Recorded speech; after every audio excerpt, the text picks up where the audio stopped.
No matter who the attacker is, they need a vulnerability to exploit. Vulnerabilities include both weaknesses in your system and tactics an attacker can use to gain access to your system. While a detailed explanation of all the various weaknesses and tactics is beyond what we can do here, it is worth mentioning some of the main ones so that you know what topics to follow up with when creating a security plan. Resource management is a prevalent security problem in computer systems. Perhaps the most famous resource management problem is a buffer overflow, in which an attacker feeds a large piece of data to a program that is expecting a small piece of data, and this results in memory corruption.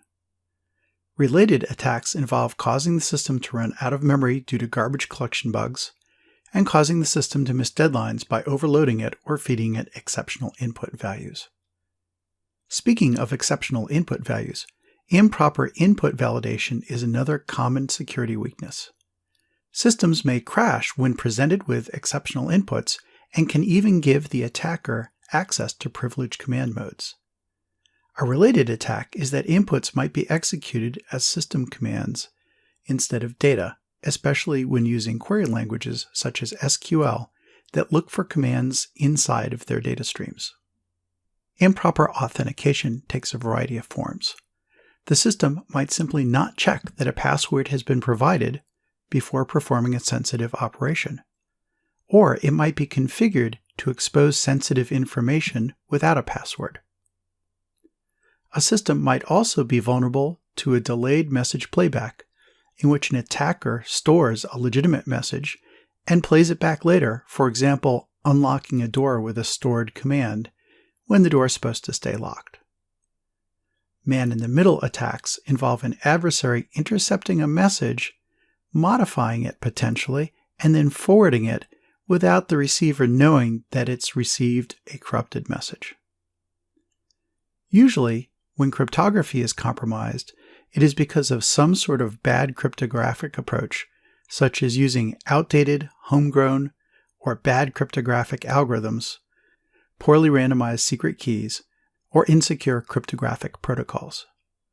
There are many potential cryptographic weaknesses, and these are just examples. It's important to get this right and to look to experts to help you with cryptographic algorithms and protocols. But what about the attacker's strategy and tactics? Attackers have many different approaches for compromising the system, which sometimes exploit specific weaknesses, but other times are more general. If your system has a so-called backdoor, such as a factory password that's the same on every system, the attacker doesn't need to break cryptographic protection. Rather, they simply need to look on the internet and find out what the factory password is, and they're in. Even if a password isn't on the internet, which it usually is, attackers can try a brute force search of common passwords and even short randomly selected passwords. For an example, an attacker might start with 1234 and 777 and see if those get in before trying something more sophisticated. Additionally, attackers can feed a system randomly selected values in a technique called fuzzing just to see if they can somehow break the system and gain access. All of these approaches require very little effort, are easy to automate, and are very often successful. Phishing, spelled with a PH, is when an attacker tricks a victim.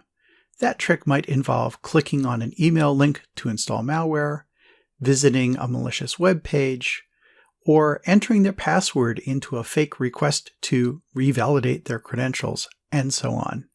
You've probably seen these in your email, and they'll show up in your email because they tend to work often enough to make it worthwhile for the attackers to try. These are forms of so-called social engineering, which exploit people as the weak link in the security system. To get access to systems which are not connected to a network, attackers can use worms that hop from system to system, and even jump between air-gapped computers and network computers via things such as an infected USB flash drive. Attackers also create fake or infected software updates in a so-called Trojan horse attack to permit their malicious software to enter your system disguised as something that would normally be desirable, such as a software update.